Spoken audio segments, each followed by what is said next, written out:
In example 8, we are given g of x equals x squared plus 3x minus 17, and we are asked to find the rate of change from -3 to -2. So rate of change, again, is our clue word. We need to use g of b minus g of a all over b minus a.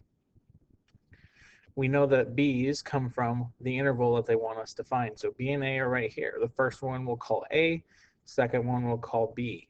So now let's set this up. We're going to do g of -2 minus g of -3 all over b, which is -2, minus a -3 for a.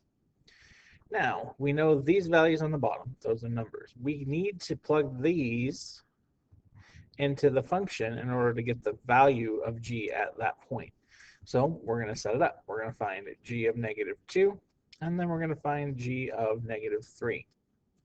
Okay, so we're going to set up x squared plus 3x minus 17. We're going to plug in -2 and see what we get. -2 squared is +4. 3 times -2, that's -6 minus 17. 4 minus 6 is -2, minus 17 is -19. So g of -2 is -19. Now let's find g of -3.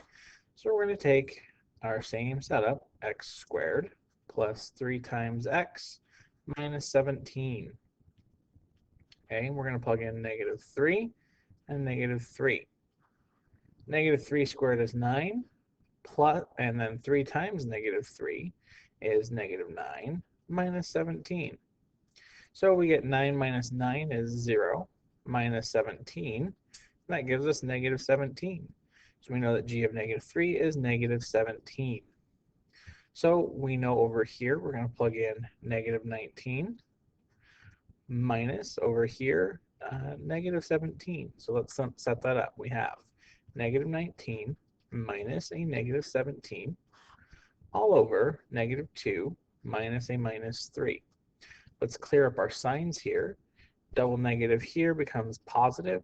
Double negative here becomes positive. -19 plus 17, well, that's -2. -2 plus 3 is 1. So the rate of change for this interval is -2.